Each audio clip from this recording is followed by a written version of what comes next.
Years ago, I considered why invisible spirits, angels, demons didn't reveal themselves. I saw no evidence of their existence anywhere. I thought perhaps a divine law of intervention forbade them from revealing themselves.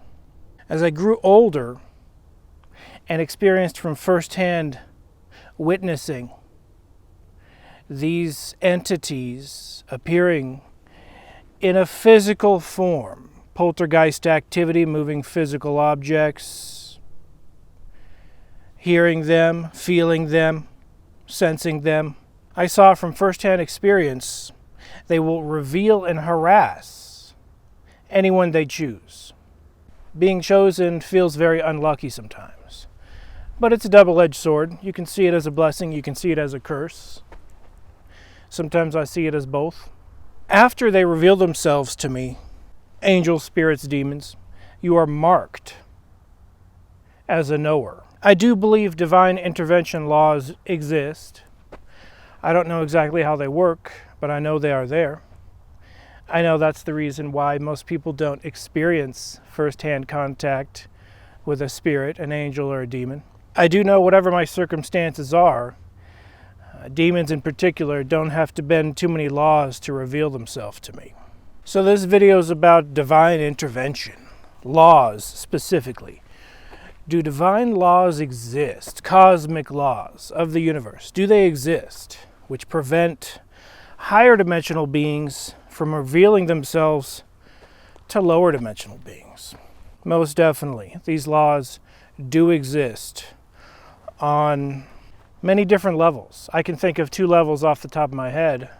One level being some type of structure, an organizational structure or a military structure, taking orders.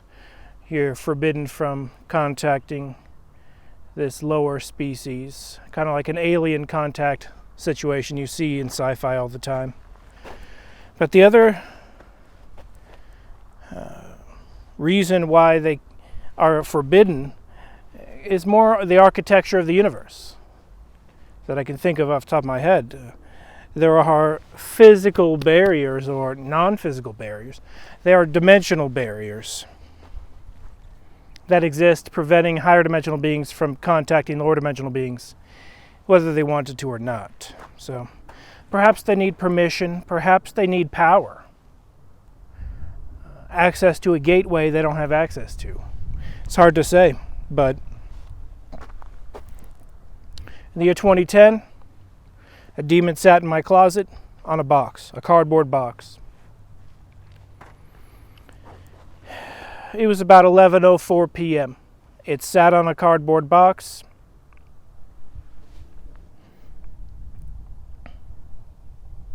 I actually checked my phone, that's why I know it was about 11:04 p.m. on January 17th, 2010. I was waiting for a text.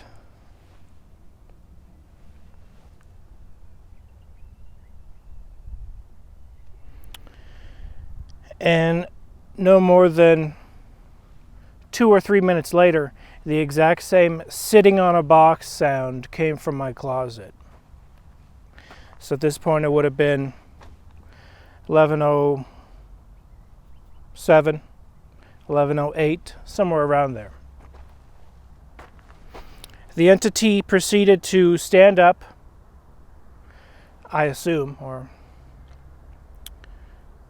simply move closer to me. The entity moved, and let me give you some perspective.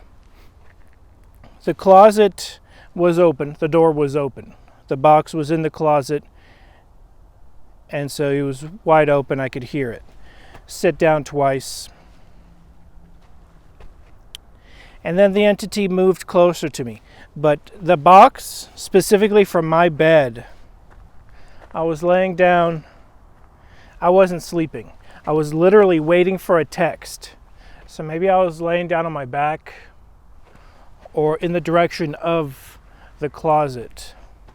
I believe I was laying in the direction of the closet with my cell phone to the right of me on the bedside table. And the box would have been about no more than 5 feet away from me. Maybe 6 feet at the most. I never got a chance to measure it. But before my sister moved out of this house, this happened to be a house rented by my sister, she told me, oh, we're moving out today. And I was like, oh, wow. I need to get some documentation, at least, of what is remaining of how the room was. So I took a good 10 photographs of this room. I took a good 4+ photographs of the corner in the closet where the cardboard box was. And at this point, the cardboard box was moved. I do believe I took a photograph of the actual cardboard box, which was moved. It was filled with my niece's items. I shared the room with my niece. I don't think the entity had anything to do with my niece. I don't want to drag anyone into it that has nothing to do with it. But she went to her dad's house, and then I would have access to have a bed. And when she came back, I had to sleep on the floor in my nephew's room. And so it was pretty tight quarters, pretty tight circumstances. I didn't have much money. I just moved to this city of Santa Maria. I remember I upgraded from a Razor phone to you could flip out the keyboard. Still a very cheap phone. This is 2010. I don't know if iPhones were out then, but if they were, I couldn't afford one. But I had I think it was a Motorola or an LG, something like that. Keyboard flipped out. And so I was newly in the process of texting. And texting with a flip phone was a nightmare. And then I got this nice keyboard flip out phone. And I was texting a girl. We were texting every night for easily a month, 30 days straight. And so it was unusual to me that she didn't text me on this night. She usually texted me around 9 p.m., 10 p.m. And so it was already 11 p.m. and my ears were just focused on my cell phone. I didn't want to text her and look desperate, I'm 100% honest in this story. A demon actually entered my closet, sat down on a cardboard box. It knew that I kind of dismissed it as, maybe it's just something in the closet settling. A rare scenario where items can settle. So I didn't think too much of it. And so the demon literally sat on the same box a second time to really get my attention. That's when my ears perked up on the second time, and I wasn't even focused on the cell phone anymore. I was focused on this noise in my closet. After the first sitting sound in my closet, I was still focused on my cell phone. The material world can drag you down. But apparently I became focused on the spiritual world. This entity is a spirit. This entity still exists. It still floats around harassing people on this very planet Earth. Perhaps breaking divine intervention laws, perhaps not. It's hard to say. What legal reason did it have to harass me on that night, on February 17th, a little past 11 p.m.? I don't know of any reason. I can't think of any reason. That night, I watched a TV show, perhaps. I watched a couple minutes of a movie called Funny People, starring Adam Sandler.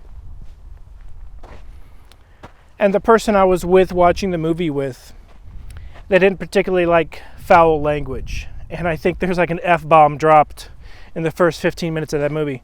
To this day, I've only watched 15 minutes of that movie. So I don't know exactly how it plays out. I just can surmise, Google searching it, that it's not a comedy. So a title, Funny People, you want to watch a comedy with someone, and they like clean humor, and it turns out to be a tragedy based on the summary I read about it on Google. And then it's one of the rare Adam Sandler movies where there's an F-bomb dropped. And then I turned off that. I put on a different DVD. I had a very small DVD collection I brought with me to this city. I had like 10 DVDs. My 10, I don't know, favorite, but just the 10 I decided to go with. So we're talking, no ritualistic things took place. No black death metal. And people that do practice rituals and do listen to black death metal, they hope and wish and pray that a demon shows up, and they don't. So there are clearly some type of divine intervention laws that need to take place, or perhaps predestination. I do believe I was predestined to cross paths with some type of demon. I don't know why, but it's in my cards for some reason or another. So perhaps that's the only divine law that demon grabbed hold of. It saw that in my cards I was worthy or a threat. I don't know. I honestly don't know. I did tell on Nox Mente, the show, check it out. It's a pretty pathetic story.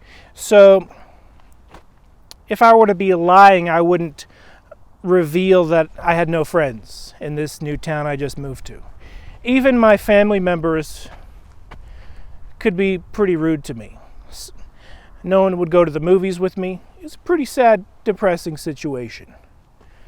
I'm not bragging about it. That's what actually happened. So I did pray. Santa Maria is famous for their strawberry fields. They sell strawberries.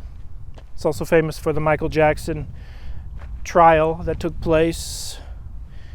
It's famous for tri-tip, Santa Maria, California tri-tip. They invented a certain cut of beef, which is now famous.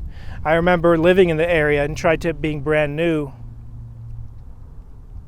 and not knowing that it was a local thing. I thought it was a worldwide thing. Only leaving do I see Santa Maria tri-tip on menus and stuff. Pretty cool.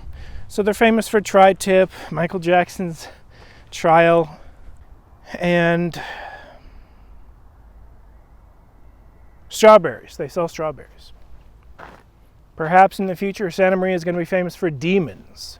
It's definitely a demon-infested city, and I don't say that with any malice. I don't say that with any disrespect to the individual humans that live there.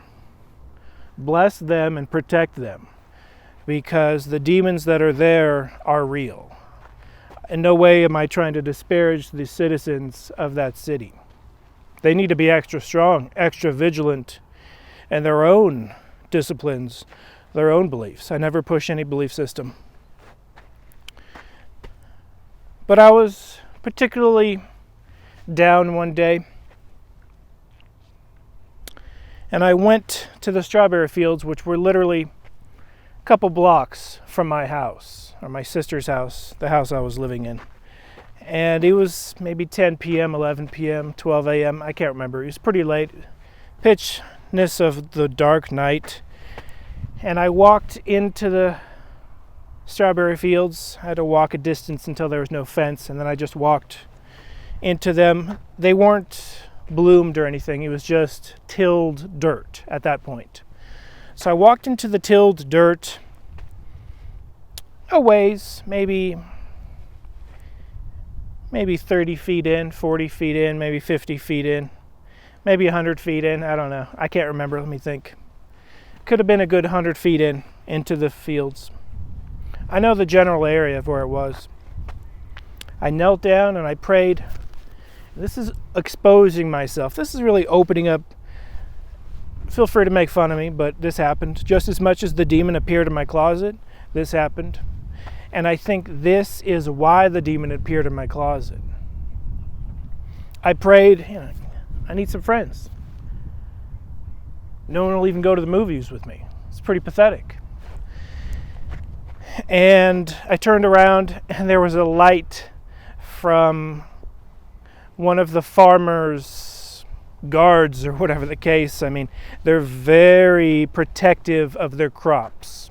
So they have like a 24-hour guard in a truck or something. Perhaps he was the farmer himself. I doubt it. He's probably rich. So he probably hires farmhands to literally keep watch of the perimeter. And I saw what looked like two truck headlights coming my direction, very fast.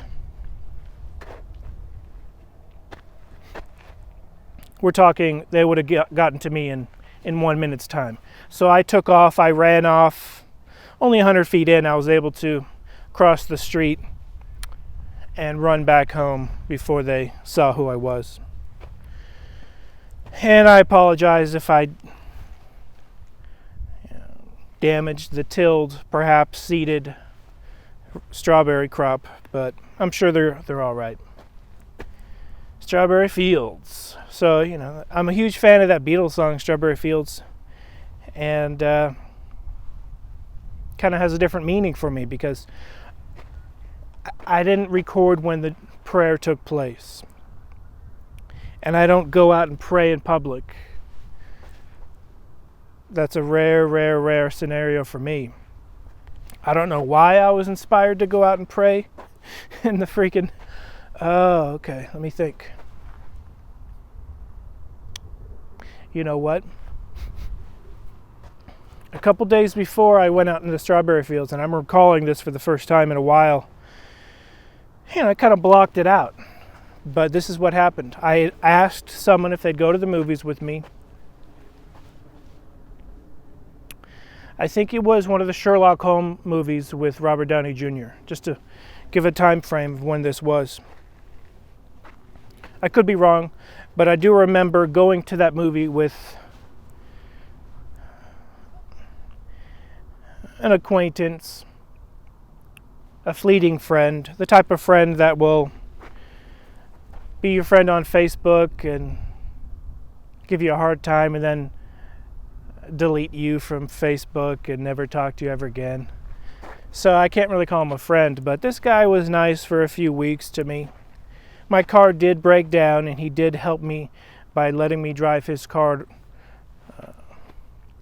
so I could get to work. And then I bought a new car, but that's way a huge tangent off subject. So I asked someone to go to the movies with me. They said no. Okay, this is what happened. They said yes, and I was stoked. I was like, oh, cool. They'll go with me. Cool. And then at the last second, they said no. They're like, I changed my mind. No, thanks. It's 10 times harder when someone says yes, and then they say no. Yeah. I didn't intend it on being any date. I just wanted to be a normal human being in society for once, I'm an outcast to an extreme degree, and it's one of the reasons demons are attracted to me. Demons are outcasts to an extreme degree, and so they might sympathize with me, empathize with me, I don't know, but I don't sympathize or empathize with them.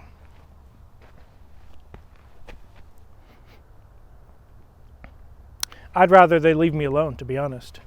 But after they reveal themselves to you, you're marked. And they then have legal reason to always appear to you whenever they willy-nilly whenever they feel like it. That's what I noticed. Even just walking around, minding my own business. I'm not a paranoid person, all right? But a good 11 months ago, I don't know, what is it, about a year ago now?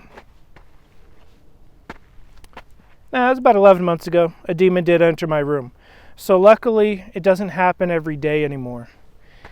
It doesn't happen every week. Doesn't happen every month. I don't exaggerate. If I were to tell every story of every demon encounter, people would greatly disbelieve me. People would say I'm some attention seeker.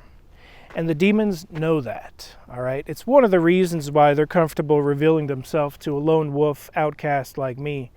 Because I put up a YouTube channel, I put up YouTube videos, And the demons laugh. They're like, you're an idiot. No one's going to believe you. And so they're pretty safe. Deniability is something demons, they act like lawyers. They look for a legal reason to be there. And they also look for the deniability factor. It's made fun of in Hollywood on a regular basis. You see a new show called Miracle Workers. The angels on that show, I believe it's called Miracle Workers, starring Steve Buscemi. Very talented actor. I'm a fan of his, you know. He's a cool actor.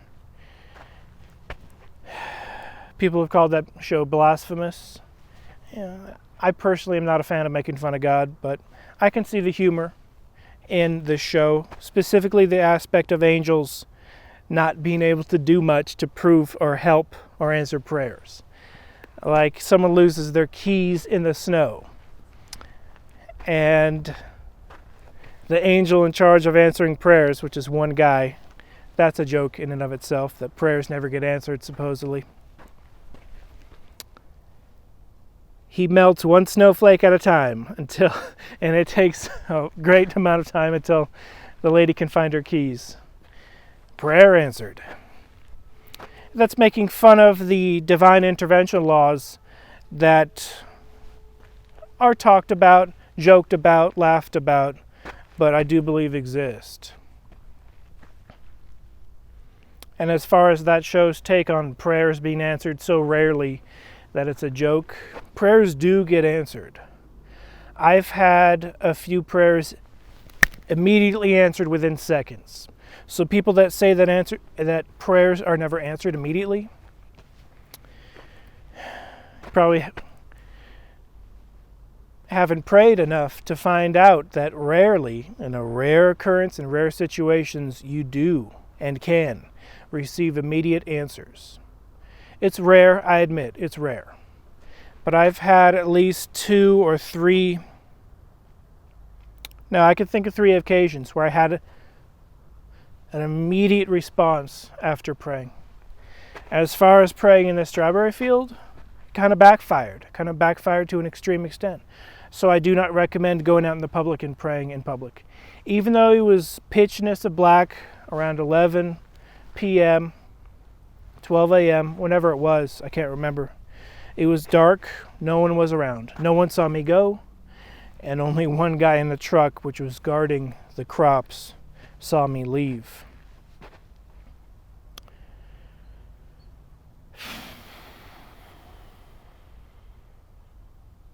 That prayer backfired because instead of getting human friends, I got a demon friend that I didn't want. I don't know how many weeks it was later, but a few weeks after that prayer, the demon in the closet incident took place on February 17th, 2010, approximately 11:04 p.m. It sat on a box or materialized or manifested on a box in a poltergeist fashion, spirit moving objects. Sounded like a human sitting on a cardboard box. Very distinct sound. I heard it twice, and then I heard it come towards me, and I'll talk about that in greater detail in the future. I've always left out one tiny detail.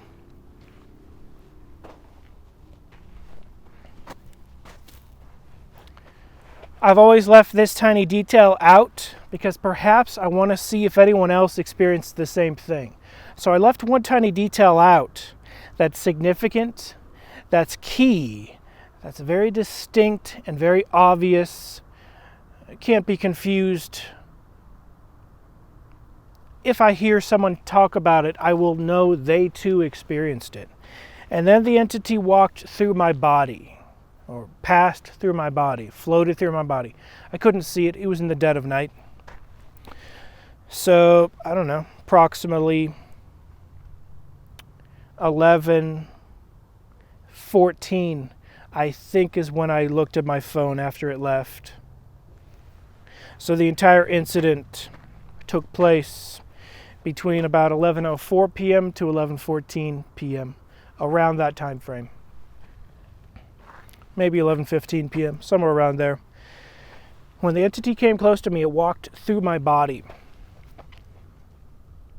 I happen to have the ability to sense when spirits walk through me. Not on any BS level. I'm not John Edward that communicates with spirits. I'm a guy that did buy some ghost investigation equipment and turned it on, but only because of this incident. And because in the next year, I rented a room that was poltergeist haunted for 6 months. But this video is not about that. This video is about divine intervention laws. Do they exist? Yes, they do. What are they? They're hard to say. From a human's perspective, they're invisible, unknowable, until you start to see the movie A Dark Song. That guy talks about the architecture of the universe. It is part of the architecture of the universe.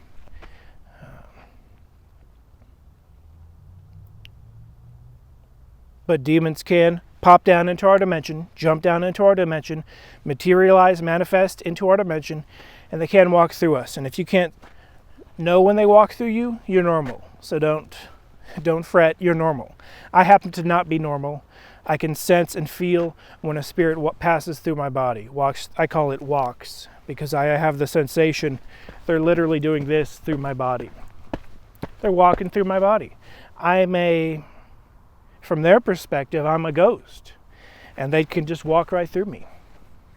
Higher dimensional beings do kind of see lower dimensional beings as ghosts, and we clearly see them as ghosts.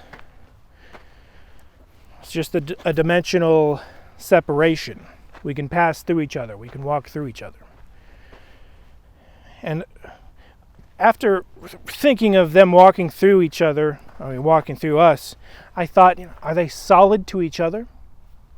I don't know if they're solid to each other. I used to think they were, until I saw in the demon poltergeist haunted room, they appeared to stack on top of each other. And in this instance, 2010, the demon, which I consider high-ranking, and people make fun of me for calling it a high-ranking demon, but I've felt thousands of spirits walk through my body. Not every day, not every week, throughout my lifetime recognizing it. For the past 10 years alone, probably over 1,000 spirits have walked through my body, unless some of them were the same spirit walking through my body. Most spirits do feel pretty neutral and pretty weak, and very,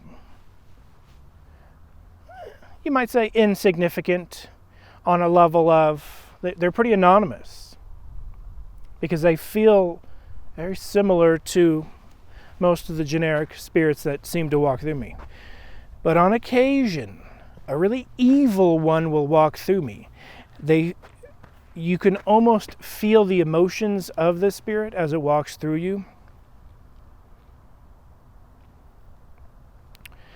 And the spirit in 2010, when it walked through me, was vastly different from any spirit walking through me I'd ever felt in my life. I had noticed I had the ability to sense spirits walk through me as early as 2001. Before 2001, I thought it was some atmospheric thing, maybe some body thing, some anatomical thing going on with my body, or that it was normal and everyone feels this. In the year 2001, I noticed at abandoned houses, abandoned locations I was walking near.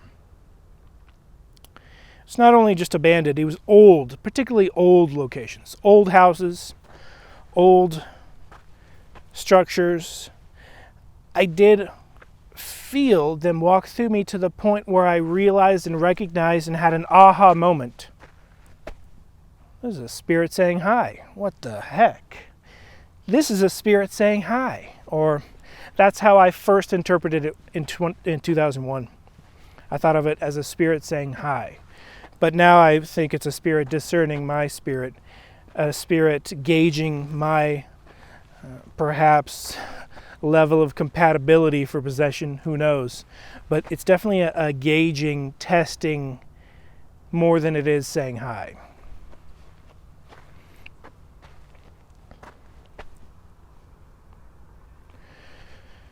But a regular spirit walking through me, it'll feel, for a few seconds I feel a jolt of electricity, a jolt of energy.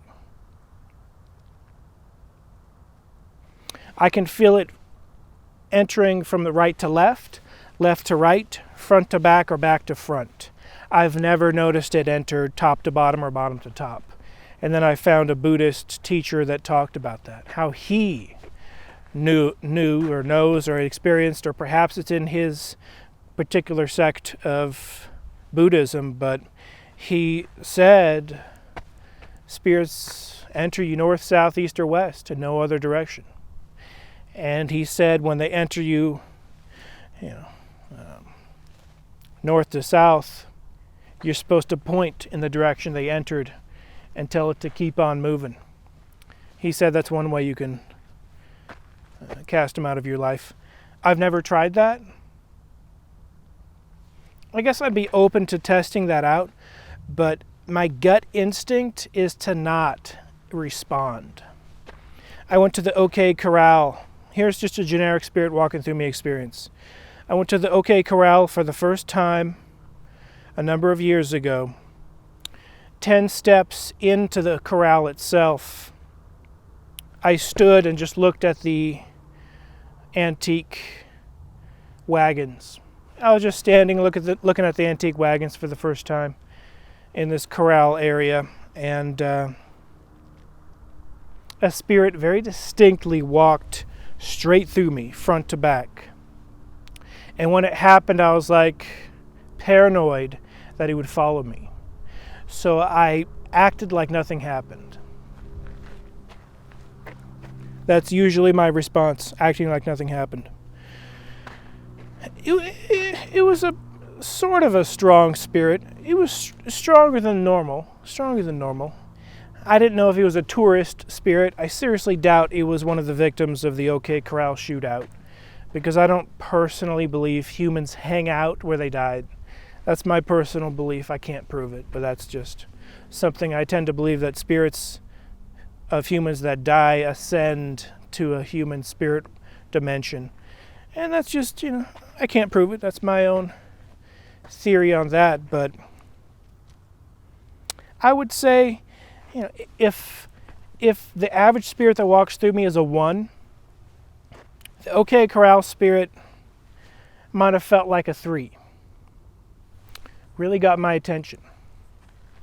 It didn't feel evil. It felt neutral, but it felt stronger than the average spirit, just by a little bit. I was actually at a funeral, and no spirits walked through me at the funeral. No spirits.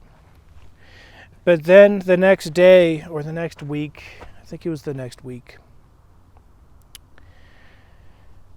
I was able to talk to the widow and offer my condolences to the widow.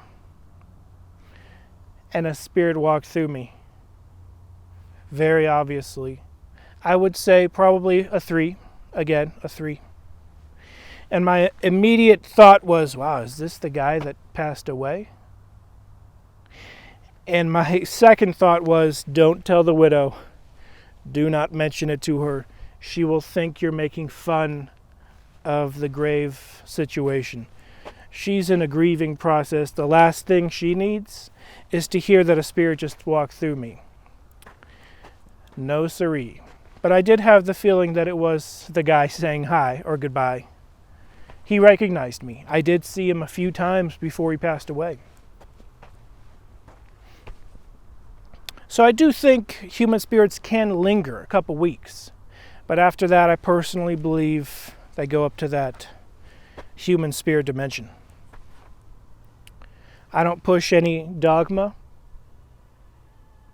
because a scripture that I believe will be a dogma for someone else. So I try not to push anything like that.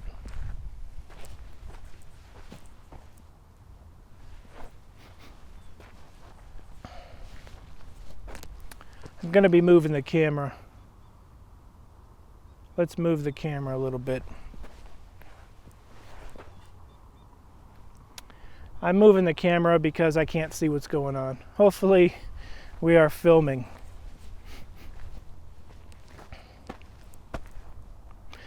When the intense spirit walked through me in 2010, it was the strongest, most powerful, if you will, spirit I've ever felt in my life. Also the most evil spirit I've ever felt in my life. I did seem to feel the emotions attached to it. The emotions were misery, pain,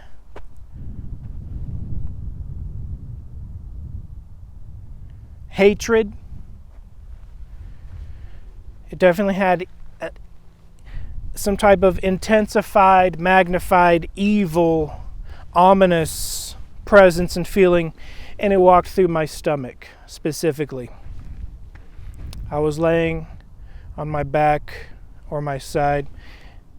It walked through my stomach. I actually reacted, and I did actually physically react to it moving through me. It was that intense. Usually when a spirit walks through me, I'll go, been there, done that.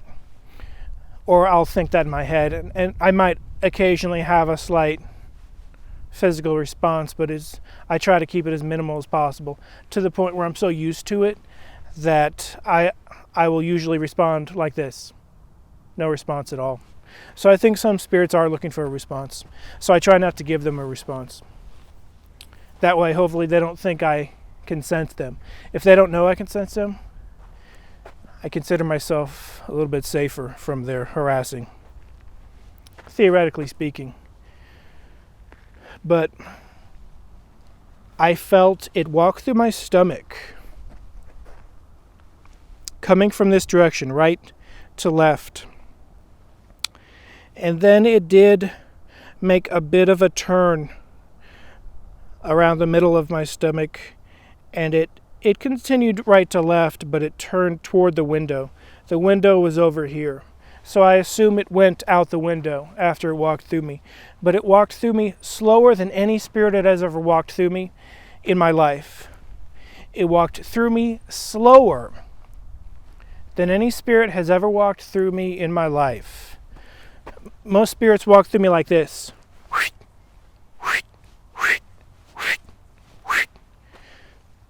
3 seconds, 4 seconds tops. Maybe 5 seconds I'll even consider to be a slow spirit. Some spirits are 1 second. This demon that manifested in the corner of the closet, it wasn't actually the corner of the room. There was a corner of the room that extended beyond the closet, but it was still a corner-ish area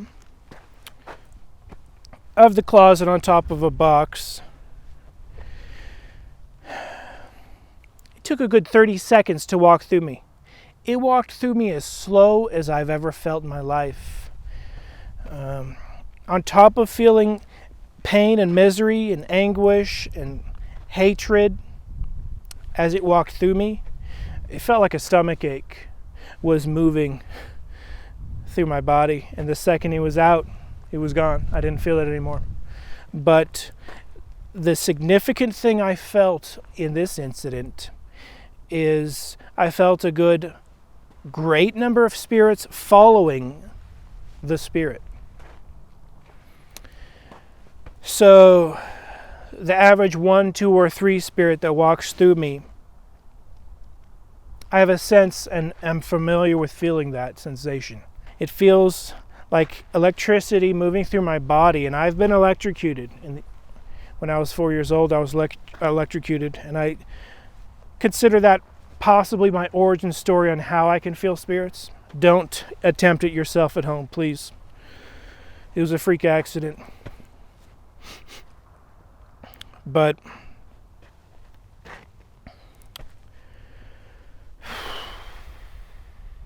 I felt a good 1,000 spirits move behind the head spirit. Clearly it was a higher ranking demon, and it had a good 1,000 following spirits follow it.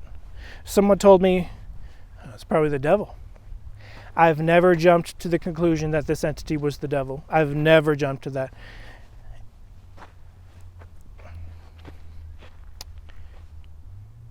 But I do assume this entity was high-ranking and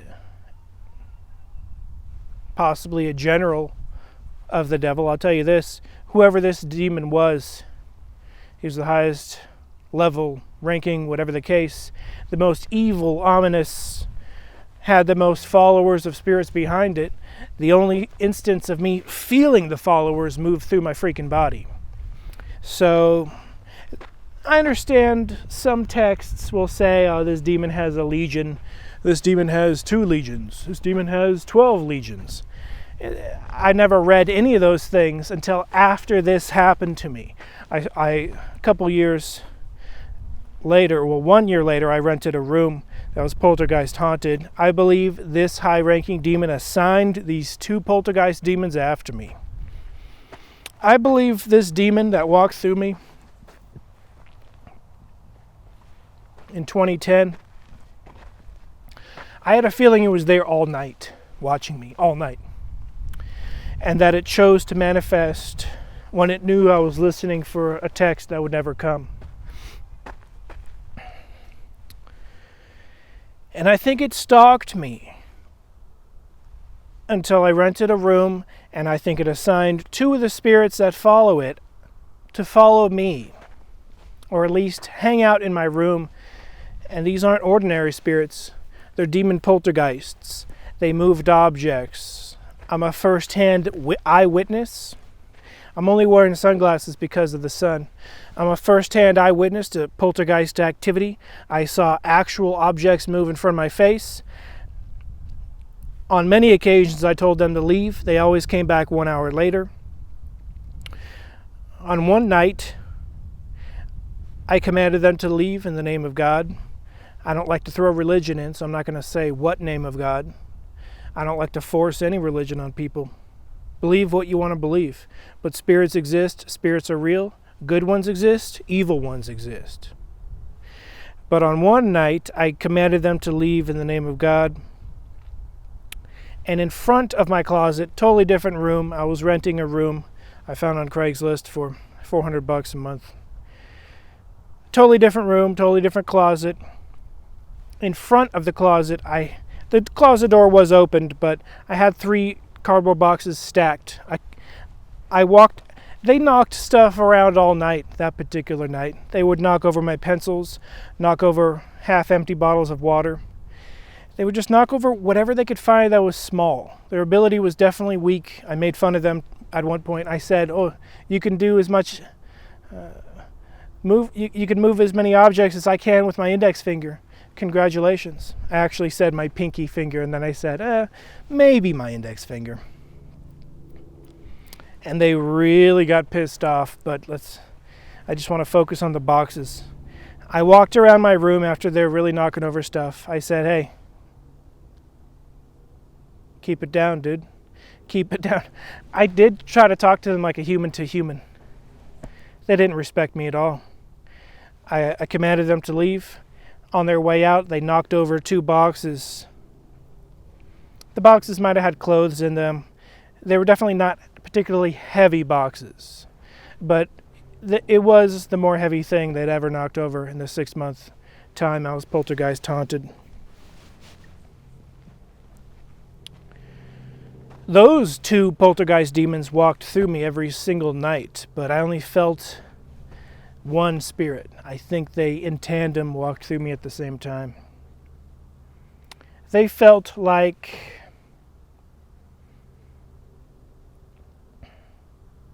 I'd say a 3.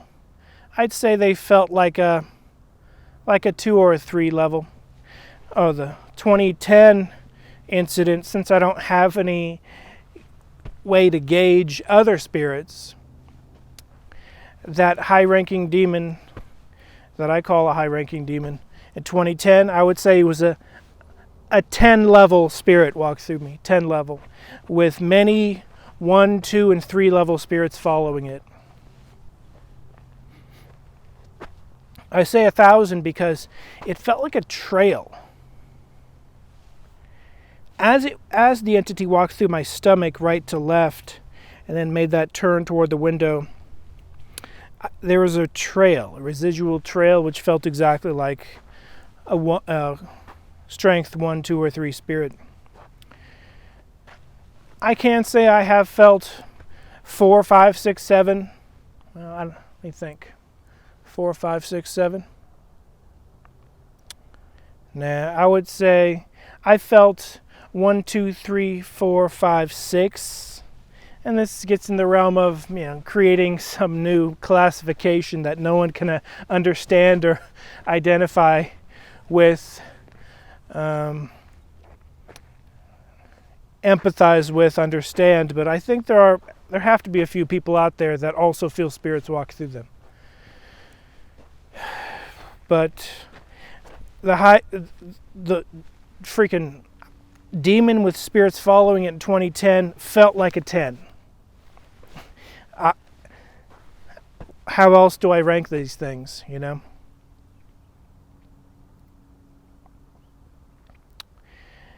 The second highest ranking demon I've felt in my life, I've said this numerous times, it was after the Corners of Rooms experiment number 1. It happened 24 hours after that experiment. That experiment was not a joke.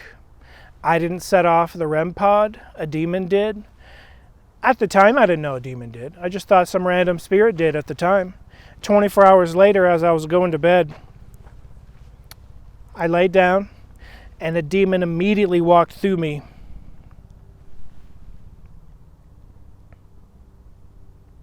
Right to left. They really prefer that right to left thing.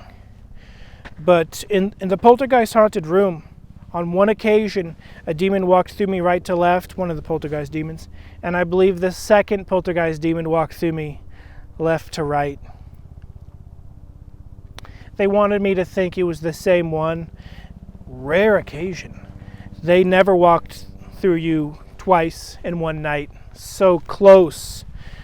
It literally went on one occasion, whoosh, and then whoosh, because I had learned how to not react so well that when it walked through me right to left, I didn't respond at all. So it walked through me left to right. Here comes a helicopter. The Mysterialis demon from Corners of Rooms experiment number 1 walked through me right to left 24 hours after the experiment, and I would rank that one about a 6. I would rank it about a 6. So I don't think I've really ever felt a 7, 8, and 9. But that 6 would have been the second most powerful demon I've ever felt, next to the 10. The 6 that walked through me right to left, I felt pain, anguish, hatred, disgust, evil, but not anywhere near the level of the 10, but a lot stronger than a random spirit. But the Mysterialis Corners of Rooms experiment number 1 demon, which I refuse to name these entities, giving them numbers is the closest thing I've ever done to naming them. It didn't have any spirits following it. None. So it walked through me right to left, felt like a 6 on the scale of 1 to 10. To the point where I was pretty freaked out. After it did it, I got up and got some water and probably made a sandwich and stayed up all night probably watching movies. It freaked me out to the point where I didn't want to go to sleep. So even though I have had first-hand experience with demons over and over and over and over and over, it will freak you out enough where you don't want to go to sleep. They can't do anything, so don't be too scared of them. They can't jump up and do much of anything. They can knock over a box or a bottle of water. They can step on your plastic bags on your floor. They can pick up your wires, which is what happened 11 months ago. They picked up my wires and dropped it. I think that entity that picked up the wires and dropped it was the 6. I think it was the Mysterialis episode 1 demon. And perhaps to this day that demon stalks me. I hope not. So does divine intervention take place? Perhaps there are angels protecting me every time these demons bother me, but they do so on such a subtle, invisible level that I can't see them. But I do recognize that could be a great possibility, and if they're out there helping me, I thank them very much. Angels protecting me invisibly and I can't see them. I don't know that they're there. That's how actual good angels work, on an extremely invisible level. Because they know, if you know they're there, your belief system can radically change. Your faith can radically change, your religion, whatever. They want to keep you preserved. Kind of like a wildlife documentarian will try to record the family of penguins from a distance. A really good wildlife documentarian doesn't become friends with the tribe of penguins, of monkeys, of tigers. It can give those animals a false concept of what humans are, and then they become too trusting and then they get slaughtered. Who knows? There are many factors. Likewise, an angel isn't going to want to mess with a human's life on any extremely obvious level. They'll do so invisibly, and blocking out evil, invisible entities most definitely is something they can do on a daily basis, because it's invisible versus invisible. Might as well not exist, right? But I do believe divine intervention laws do exist. I've seen them firsthand in my life. I don't know what I did to allow that demon to appear in my closet in 2010, other than it being part of my destiny in the cards. I think some things are predestined, but on top of that, I do believe in free will and free destiny and the ability to go out and do whatever you want.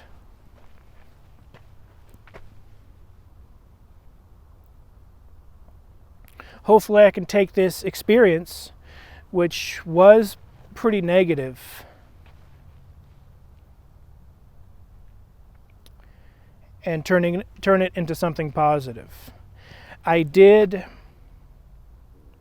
have a hard time sleeping that night, February 17th, 2010. I don't think I slept a wink. I just pondered in my head. I didn't put the covers over my head or anything. The thing never came back that night after it left my body. Right to left in the direction of the window. But I didn't sleep a wink, and then I had to go to work the next day, I believe. Yeah. I remember I had to go to work the next day. That's one of the ways I was able to narrow down what day it was. I do believe I left a note for myself on my phone, but it long since disappeared. I had to find that date. It took a long time. I found it because I sent a message to someone on Facebook the next day. And that person I met with at lunch a couple days after. So February 19th, 20th, somewhere around there, I had lunch with someone, and I told them about the demon experience in my closet. And they were very nonchalant, and they're like, that's interesting, that's cool, whatever. And they really wanted to change the subject. They acted like it was normal. And then a couple weeks later, I had French fries with them and a movie, and I mentioned it again. And they said, yeah, stuff like that happens to me too. Very nonchalant. And so that was the first person I ever told the story to, and they didn't care. They could care less. After I told that story to them, they told me how they had taken shrooms. Oh, have you ever taken shrooms before? I was like, no. And I think they told me they might have had some hallucinogenic experiences after taking shrooms. So they must have dismissed it and blew me off as having taken drugs. I don't take drugs. I've never done drugs. I've never been high in my life. You're looking at someone who's never been high. But I don't like to talk down to people. These experiences actually happened to me Take it or leave it, believe it or disbelieve it. I wouldn't be wasting my time talking about it year after year. What, for 10 cents of YouTube ad revenue? That's about how much I'm going to make off this video. 10 cents. I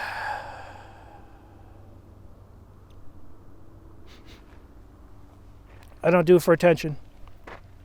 I don't do it to look cool. Is it cool to pray for friends because you're such a loser? That's not cool. There's nothing cool about that.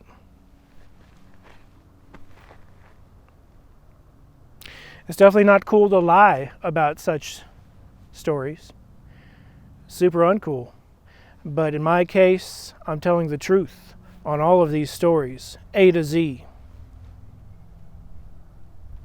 What I think and what I say and what I do are the same thing.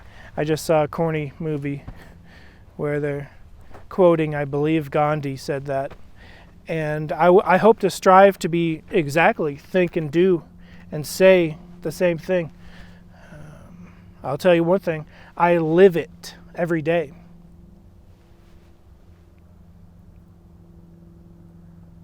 Which is why I purchased thousands of dollars of ghost investigation equipment, thousands of dollars of occult books to research these experiences. I did find one occult book which talked about something that happened to me on that night in 2010, except this book was written hundreds of years ago. Or it's a compilation of stories from hundreds of years ago. It tells me other people have witnessed and experienced this particular demon. This demon is still alive. It was alive before I was born. It'll be alive after I'm dead. But I won't be dead. My spirit's going to ascend into the higher dimensions. I thank you for watching. This has been John Razimus with Mysterialis Ghost Investigation. Be seeing you.